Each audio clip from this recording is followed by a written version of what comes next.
et bienvenue, merci infiniment d'être là aujourd'hui. Je m'appelle Florivine, artiste pluriel et slow, et aujourd'hui on se retrouve pour la discussion mensuelle autour d'un thé. Et je vais vous parler un petit peu de ce que j'ai fait en coulisses en tant qu'artiste et pour Café aux Étoiles cet été. Et ensuite on va aborder la question de l'organisation sereine, qui me paraît être un thème assez pertinent pour le mois de septembre et toute la période de rentrée. Alors, si on veut commencer par une petite mise à jour de l'été, si vous avez écouté le café du matin de la rentrée, qui est sorti début septembre, vous avez entendu l'annonce personnelle qui est que j'attends un enfant. Ça c'était une première chose. Aujourd'hui j'ai plutôt envie de vous parler de l'aspect artistique et professionnel, etc. Qu'est-ce qui s'est passé dans l'atelier cet été? Alors, cet été, ce qui était un petit peu particulier, j'ai pas pris de vacances. Enfin, j'ai pris des vacances au mois de juin, du coup en juillet-août, j'ai travaillé tout l'été. Mais pendant plus d'un mois, je n'étais pas à l'atelier à la maison. J'étais en télétravail ailleurs. Avec mon mari, on a choisi de quitter la région parisienne pour les Jeux Olympiques et je pense qu'on a bien fait. Et du coup, ce qui fait que j'ai été obligée de fermer la boutique et j'ai pas pu faire toutes les choses artistiques que j'aurais été en mesure de faire si j'avais eu accès à mon atelier. Du coup, j'ai passé une bonne partie de l'été à faire du travail invisible. C'est-à-dire que j'ai remis à plat en fait tous mes canaux, tous mes contenus, tout ce que je produis en tant qu'artiste, entrepreneur si vous voulez, c'est-à-dire vraiment une remise à plat des contenus gratuits que je propose, des sites internet que j'ai, des réseaux sociaux que j'ai, des newsletters que j'anime, de tous ces trucs là qui se sont accumulés au fil des années, parce que ce qu'il faut savoir c'est que je tiens des blogs depuis mon tout premier blog, il était de 2007 sur Blogspot. Le blog que j'ai tenu pendant le plus longtemps, la Nif en l'air, il existait depuis 2009. Ensuite, en 2017, j'ai lancé un podcast qui s'appelait Bulle Nomade, qui s'appelle maintenant Café Créatif, que vous écoutez peut-être si vous l'écoutez cette émission au format audio. En 2018, j'ai lancé une chaîne YouTube, que vous regardez peut-être si vous regardez cette discussion autour d'un thé au format vidéo. Et puis entre-temps, la Nif en l'air, qui était mon blog, c'est devenu Floryteller. Donc qui était mon pseudonyme d'artiste parce que Flory is a storyteller, sauf que comme c'est un jeu de mots en anglais, la plupart des gens ne comprenaient pas et pensaient que Taylor c'était mon nom de famille. Mais le site existe encore, floryteller.com, c'est mon site vitrine d'artiste qui existe toujours. Hein. Ensuite, j'ai lancé Café aux Étoiles, ça c'était en 2022. Et en fait ce qui s'est passé, c'est qu'au fil du temps, à force d'avoir créé tous ces trucs différents, ça fait un peu comme une maison qui a eu différents propriétaires au fil des décennies et où quand vous essayez de refaire la déco du salon par exemple et que vous décollez le papier peint parce que vous voulez repeindre de façon plus moderne, vous vous rendez compte qu'il y a à peu près 4 couches de papier peint plus des couches de peinture et qu'il y en a une partie qui a moisi d'un côté, qui a été oubliée, et qu'il faut tout arracher, et que c'est un bazar pas possible, parce que les couches se sont accumulées, chacune de leur côté au fil des années, et qu'en fait je n'ai jamais fait de travail de remise à plat complète. J'avais déjà fait du travail de mise à jour d'un canal en particulier, par exemple quand le podcast est devenu Café Créatif, ou par exemple quand j'ai choisi de fermer la Nif en l'air et de lancer Floryteller à la place, ou quand j'ai lancé Café aux Étoiles, bah du coup j'ai lancé des nouveaux canaux.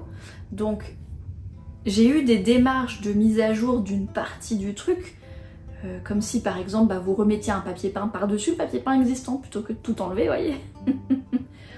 Mais je n'avais jamais pris le temps de remettre à plat tout ce que je fais. Et de recréer, en fait de simplifier et de recréer une cohérence dans tout ce que je fais. Donc l'objectif primaire était de simplifier, parce qu'au bout d'un moment, il y avait genre 2 ou 3 sites internet différents, plus la boutique sur Shopify, 2 newsletters différentes, avec 3 listes sur 2 logiciels de newsletters différents, 2 comptes Instagram, plus YouTube, le podcast, le machin, un blog sur Café aux Étoiles, un blog sur Floriteller. Bon, ça commençait à faire beaucoup et ça commençait à être compliqué pour moi de continuer à tout assurer et surtout de tout assurer régulièrement, puis aussi d'avoir des contenus différents, par exemple 3 listes différentes de newsletters, alors que je raconte la même chose, hein, la lettre que j'envoie tous les mois, la lettre créative et sereine que j'envoie tous les mois, je parle de mes coulisses d'artistes qui sont la même chose que les coulisses de Café aux Étoiles, puisque Café aux Étoiles c'est la maison d'édition avec laquelle je diffuse mon art. Les ressources créatives et sereines c'est les mêmes. Il y a un moment donné, voilà, il y avait un vrai besoin justement d'enlever toutes les vieilles couches de papier peint, de venir boucher les trous, tout reponcer et tout repeindre avec une couche de peinture qui est la même sur tout le mur, vous voyez ce que je veux dire. Donc j'ai passé tout l'été à faire ça et sachez que c'est une tâche qui prend beaucoup plus de temps que ce qu'on imagine. Ça prend beaucoup plus de temps en fait de réévaluer ce qu'on fait déjà plutôt que de mettre en place quelque chose de nouveau. Et ça c'est vrai pour d'autres types d'habitudes, pas seulement pour, là je vous parle de contenu, de site internet, de boutique, de newsletter, de machin comme ça, mais c'est vrai pour votre maison par exemple. Si ça fait 20 ans que vous accumulez du bordel dans votre grenier, ben bon courage pour ranger le grenier versus si vous emménagez dans une maison neuve avec un grenier qui contient rien du tout, vous voyez ce que je veux dire. Donc ça a été beaucoup de travail. Je me suis beaucoup appuyée sur la formation entrepreneuriat que j'ai suivie d'avril à juillet dernier, qui s'appelle la BSB Academy par The Bee Boost. Elle a donné beaucoup de conseils pour justement poser un socle clair et solide pour son entreprise. Donc j'ai vraiment suivi du coup ces conseils-là pour remettre tout ça à plat, avec un objectif de clarifier, de simplifier, de vous apporter les meilleurs outils, la meilleure qualité possible pour vous, que ce soit en termes de contenu gratuit, que ce soit en termes de création payante et de futurs services payants, mais que ce soit aussi beaucoup plus simple pour moi à maintenir, surtout que voilà, comme on va accueillir un enfant d'ici fin octobre, début novembre, je vais avoir moins de temps à consacrer à mon travail pendant quelques temps, et donc du coup si je veux continuer à vous proposer des choses, continuer à développer Café aux Étoiles, développer mon art, continuer à proposer des contenus gratuits, il fallait que les choses soient plus simples et plus faciles à maintenir. Ça a été mon travail de l'été. Concrètement ça veut dire quoi? Ça veut dire que Instagram, tout se passe sur Café aux Étoiles maintenant. L'Instagram de Floriteller, c'est un Instagram perso où je suis des anciens collègues, de la famille, des machins, et c'est un compte sur lequel je vais plus tellement mettre de choses à jour. Donc si vous voulez suivre ce qui se passe sur le canal Instagram, je vous invite à vous concentrer sur celui de Café aux Étoiles. Ça veut aussi dire que le site Floriteller, c'est maintenant un site vitrine sur lequel il y a par exemple ma bibliographie, des bouquins qui ont été publiés à compte d'éditeur, ce genre de trucs là. Il y a les notes d'émission des podcasts aussi, parce que j'allais pas déménager ça aurait été beaucoup trop de travail.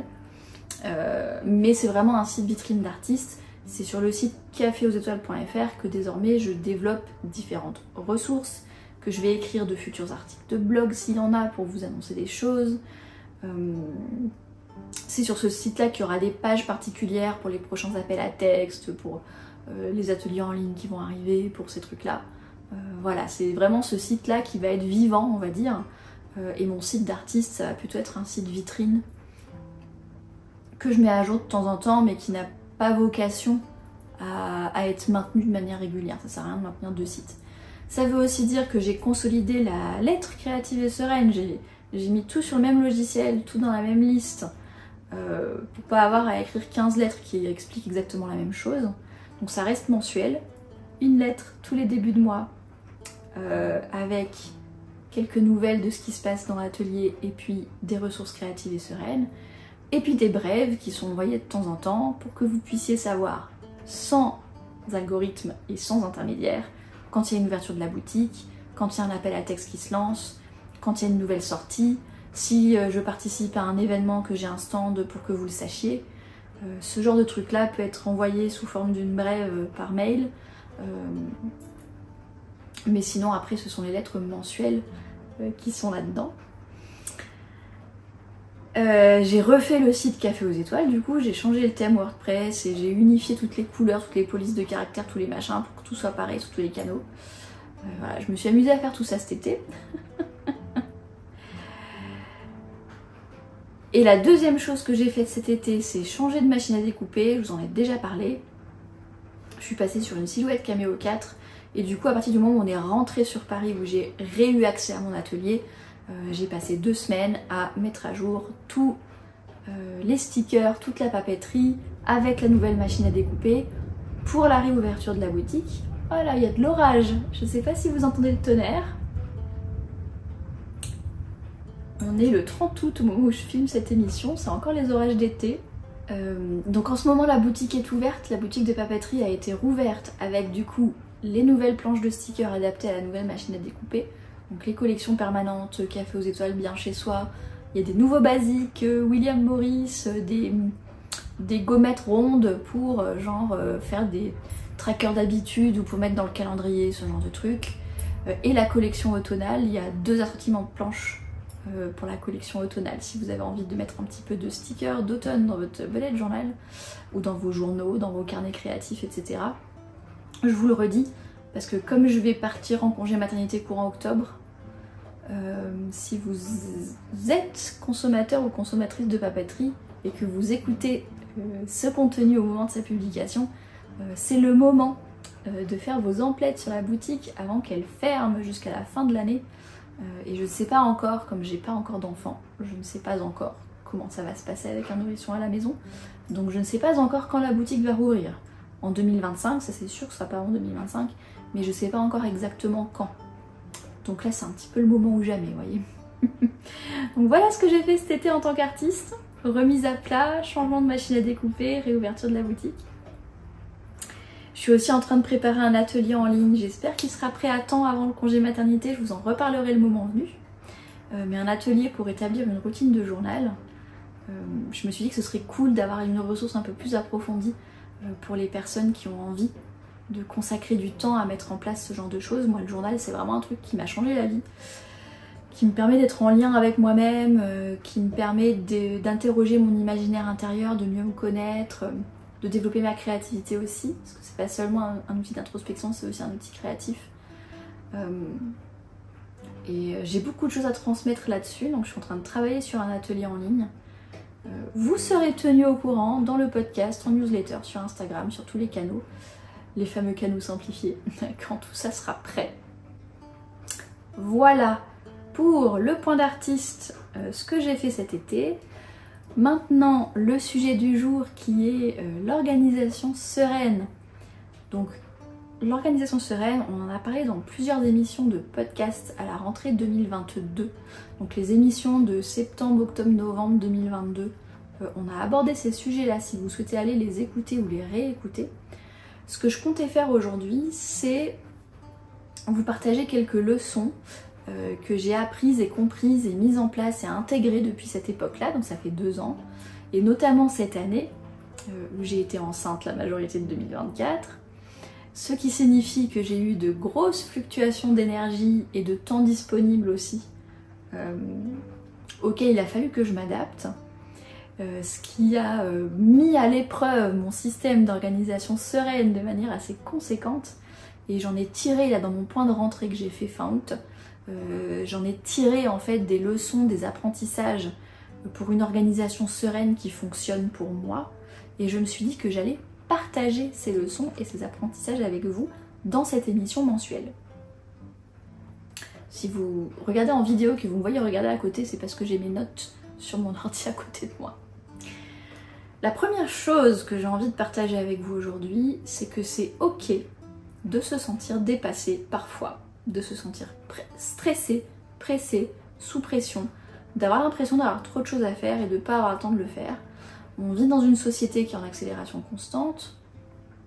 Nous sommes un public adulte, hein, les contenus que je crée c'est pour des adultes, donc j'imagine que nous sommes tous et toutes adultes ici, et que donc du coup nous avons tous et toutes des responsabilités d'adultes, personnelles, domestiques, professionnelles, familiales. Bien évidemment que c'est tout à fait normal d'avoir des moments où on se sent complètement dépassé par la situation, c'est humain. Et une chose que j'ai comprise en 2024, alors que ça fait pratiquement 15 ans que je m'intéresse à la simplicité et à la vie sereine, c'est que j'ai beau pratiquer plein de choses pour la vie slow, j'ai beau avoir des outils pour ralentir, ma super organisation sereine, etc. Ça n'empêche pas d'avoir des moments de stress en fait, ça fait partie de la vie. On ne peut pas éradiquer les moments où on se sent stressé et dépassé. Ça c'est une leçon que j'ai apprise cette année parce que je me suis beaucoup sentie stressée et dépassée entre le fait d'être passée complètement indépendante en tant qu'artiste et tout ce que ça signifie pour mettre en place tout ce que j'ai dû mettre en place ces 8 derniers mois, additionné avec la grossesse, additionné avec le fait qu'il y a plein de choses à préparer avant le congé maternité, etc. J'ai vécu des grands moments de stress et en fait plutôt que de culpabiliser et de me dire ah bah non, je suis censée avoir une organisation sereine, je suis censée mener une vie slow, et pourquoi est-ce que je stresse? Non, c'est humain. Tout comme, même quand on pratique la simplicité et le minimalisme, il va y avoir des moments où on va surconsommer quand même, il va y avoir des moments où on va avoir un rapport aux objets qui est compliqué parce qu'on vit dans une société de consommation. C'est humain en fait. Ces trucs-là, ça s'éradique pas. C'est un peu comme les habitudes qui sont pas linéaires et qui sont toujours de mieux en mieux, ça fluctue. Il y a des hauts et des bas en fonction des circonstances de la vie et c'est normal.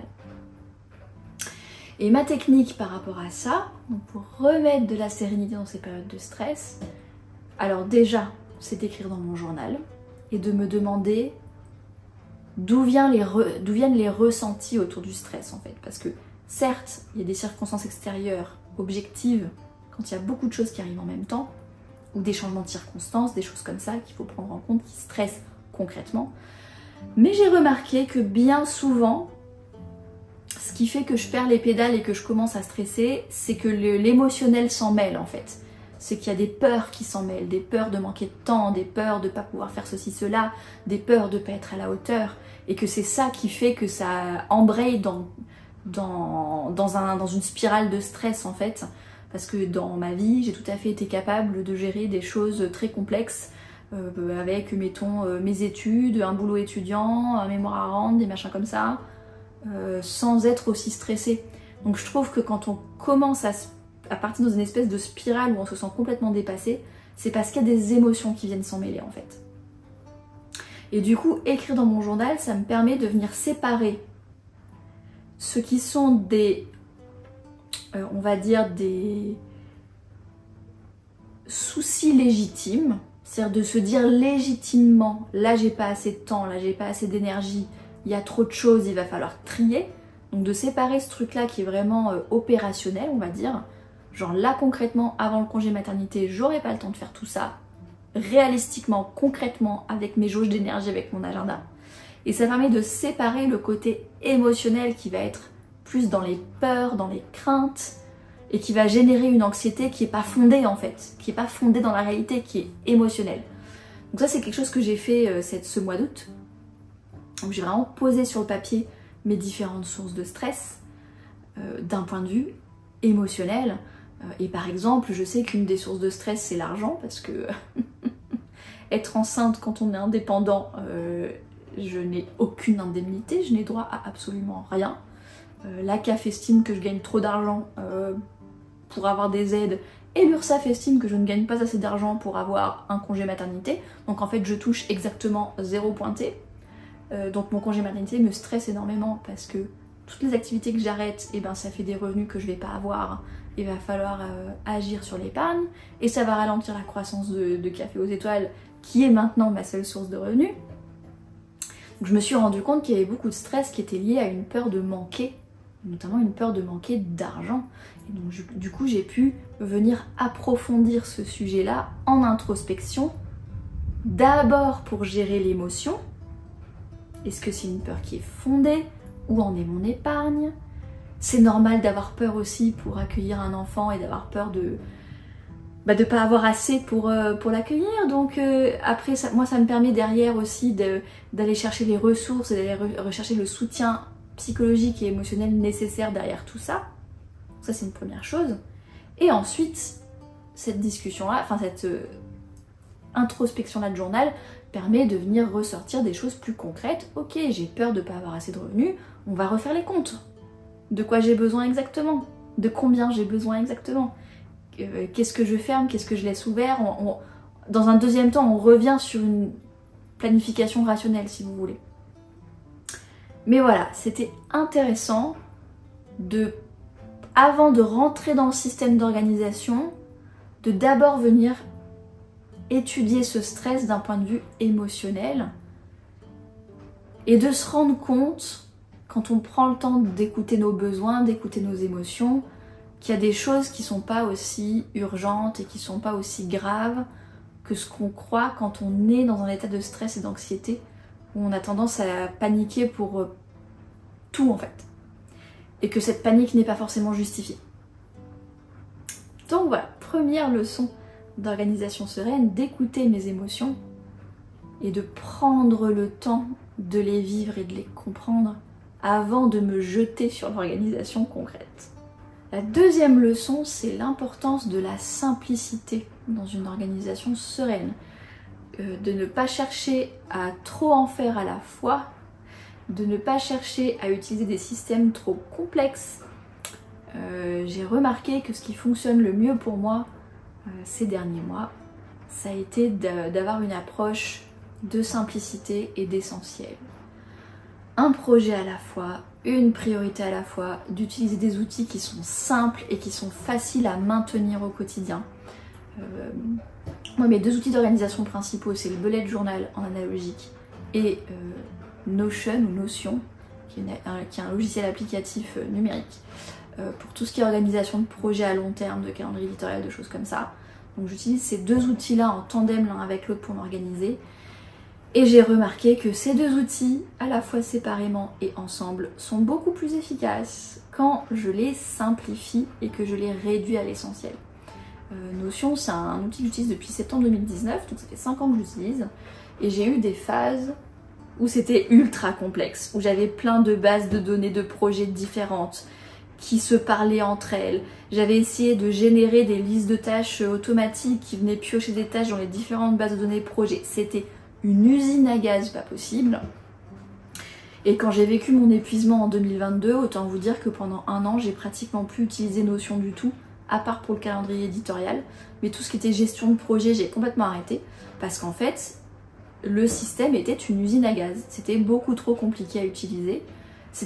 Ça prenait beaucoup trop de temps et d'énergie à maintenir au quotidien.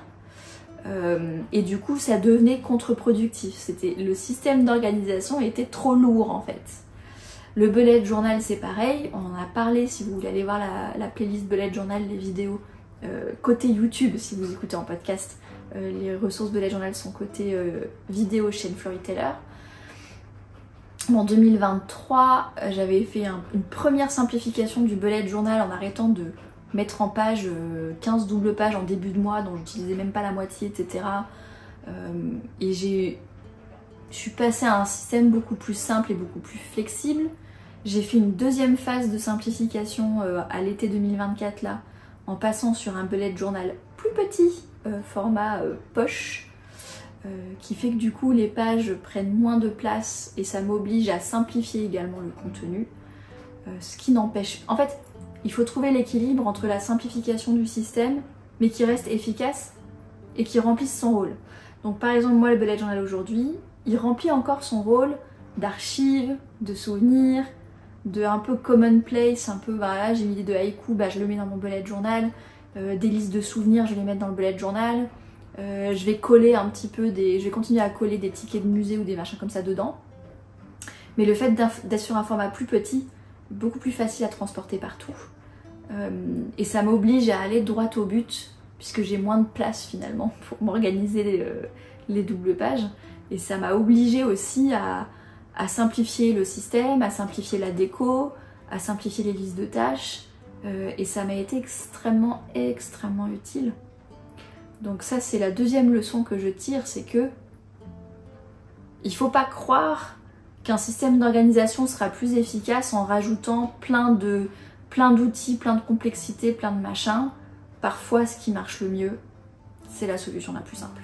Et cette simplicité-là, donc là c'est la troisième leçon, la question de la priorité. J'en avais fait toute une émission en 2022 de la priorité, parce que pour moi c'est le point crucial d'une organisation sereine. C'est d'être capable de fixer une priorité.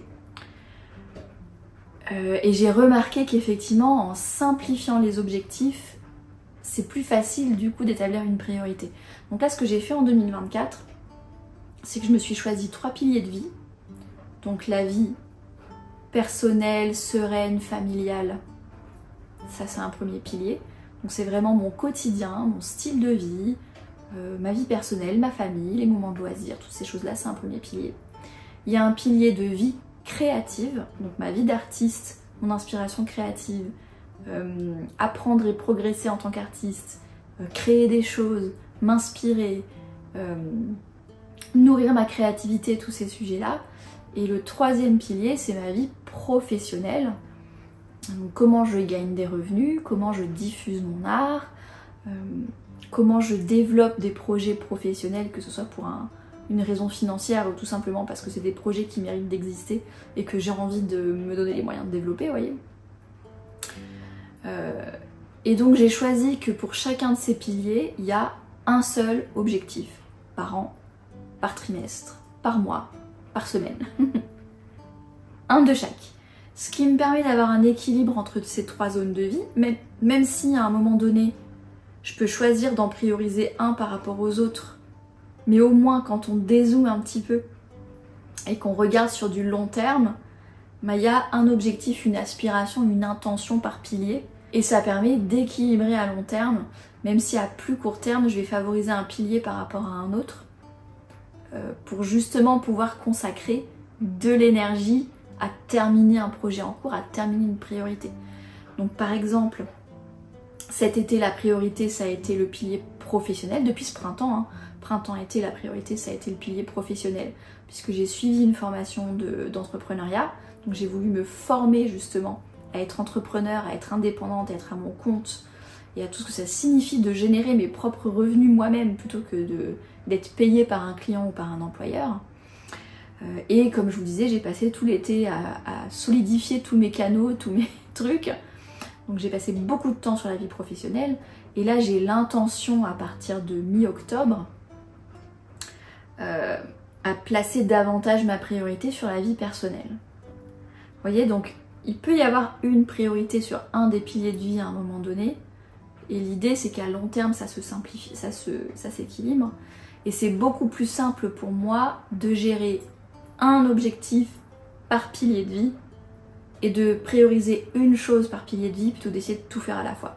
Je vais vous donner l'exemple du pilier créatif et artistique. Je suis une artiste plurielle, ce qui fait que des idées de création, des médiums de création, j'en ai plusieurs. Je suis écrivaine de fiction, j'écris des novellas, des romans, je suis poétesse donc j'écris des poèmes. J'écris aussi de la non-fiction, donc des essais, des posts de blog, j'ai des idées de bouquins de non-fiction que j'aimerais bien écrire et publier. Je suis également illustratrice, donc je peins dans des sketchbooks donc pour améliorer mes compétences artistiques. Je peins des originaux que je vends ensuite sur la boutique.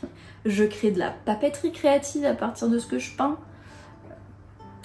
Je crée des projets hybrides de type poèmes illustrés. Il y a toujours ce projet des lames de haïku des 24 saisons que j'ai toujours pas eu le temps de reprendre.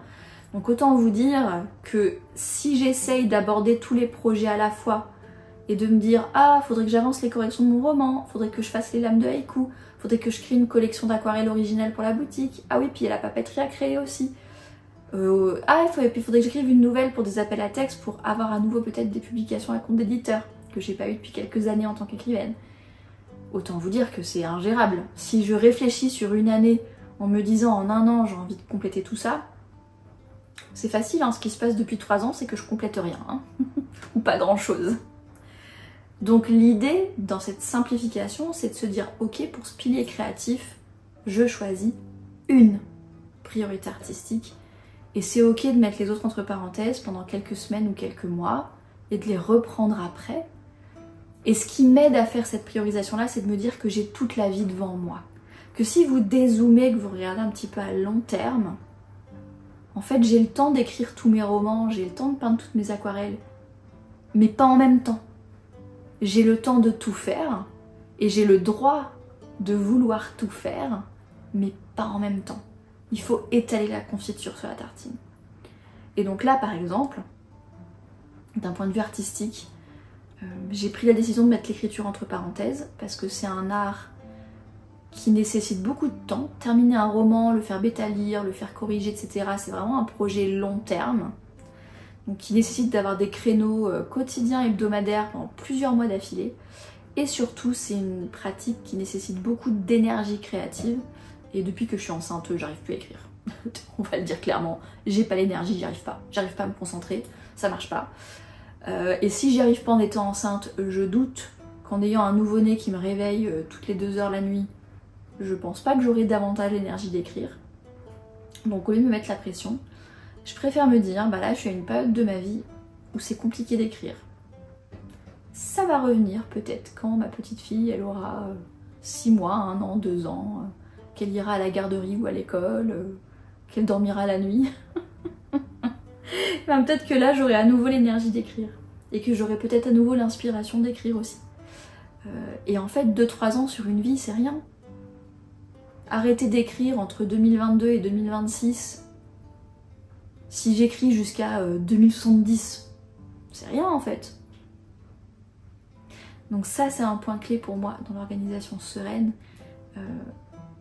C'est ok de tout vouloir, s'il y a des multipotentiels parmi vous, des personnes plurielles parmi vous, comme moi, c'est ok de vouloir développer plein de trucs, c'est ok d'avoir plusieurs envies, plusieurs passions, plusieurs zones de vie, plusieurs projets. Et c'est ok de tout vouloir, mais pas en même temps.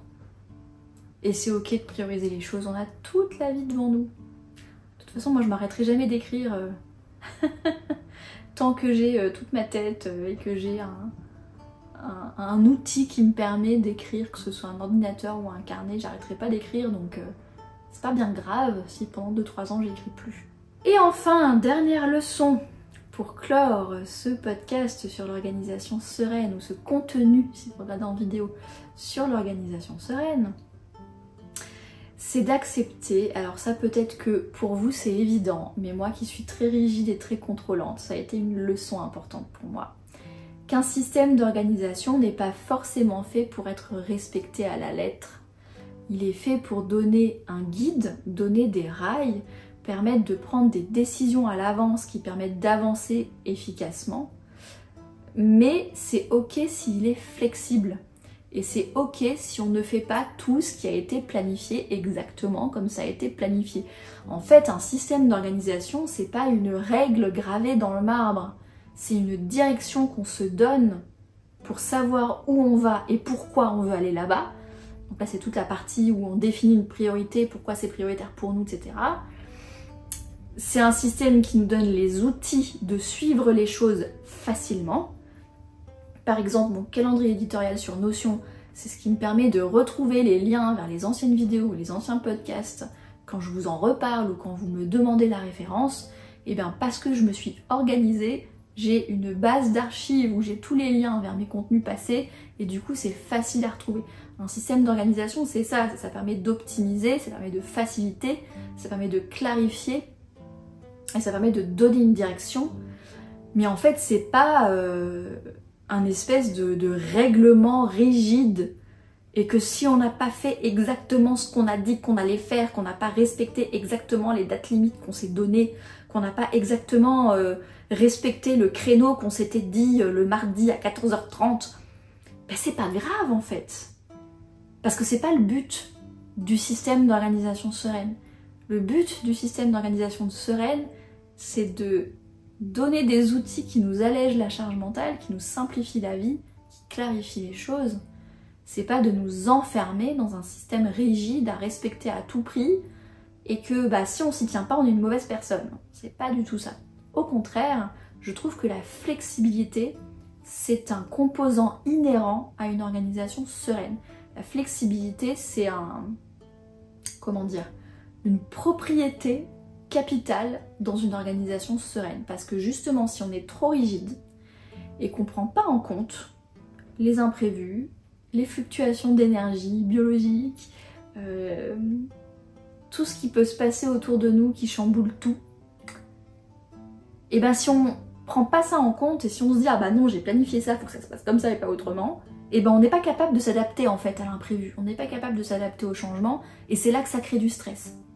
Et pour moi, garder la sérénité dans l'organisation, c'est savoir prévoir et accepter cette flexibilité-là.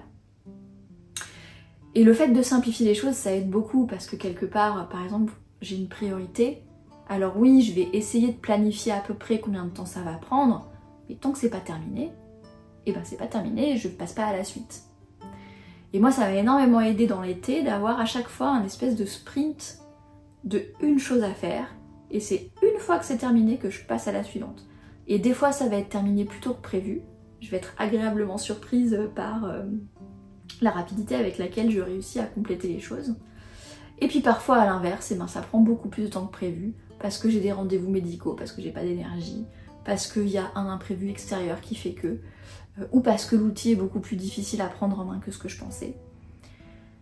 Et en fait, le fait d'intégrer cette flexibilité dans l'organisation, ça rend les choses quand même beaucoup plus sereines, et ça commence par accepter ça, par voir l'organisation comme une direction et non pas comme des rails dont il est interdit de dévier, vous voyez. Donc ce dernier point-là, en fonction de votre personnalité, peut-être que pour vous c'est absolument évident, que vous êtes quelqu'un d'assez relax et que vous adaptez les choses naturellement. Mais si vous avez comme moi une personnalité assez carrée, assez rationnelle, assez rigide, que quand on se met un plan, il est fait pour être respecté à la lettre, et bien peut-être que ça peut aider de se dire bah non, le plan il n'est pas fait pour être respecté à la lettre, il est fait pour donner une direction. Si on est en mesure de le respecter à la lettre, tant mieux. Mais la vie humaine, organique, elle est faite de fluctuations, elle est faite d'imprévus. Et pour moi, un système d'organisation serein et efficace, c'est un système d'organisation suffisamment flexible pour pouvoir s'adapter à ces imprévus-là, plutôt que de se retrouver complètement stressé et perdu si les choses ne se passent pas comme prévu. Voilà donc pour les différentes leçons que j'ai apprises et comprises ces derniers mois en mettant à l'épreuve mon système d'organisation sereine. J'espère que ces petites réflexions-là vous ont été utiles pour cette période de rentrée, de reprise, de mise au point pour le dernier quart de l'année, etc. Je vous rappelle, j'en ai parlé dans le café du matin de rentrée, mais je vous rappelle qu'il y a un PDF de point de rentrée que j'ai créé pour vous qui est complètement gratuit si vous souhaitez faire un petit peu le point justement de vos objectifs, de votre organisation, etc. pour le reste de l'année. N'hésitez pas à venir récupérer le lien de la bibliothèque des ressources gratuites pour pouvoir récupérer ce PDF gratuitement. Ça me fera grand plaisir. Si cette ressource vous est utile, n'hésitez pas à me dire ce que vous en pensez si vous l'avez utilisée. En attendant, je vous remercie infiniment d'avoir consulté cette discussion mensuelle avec moi jusqu'au bout. Je vous souhaite une belle journée, une excellente soirée et à la prochaine!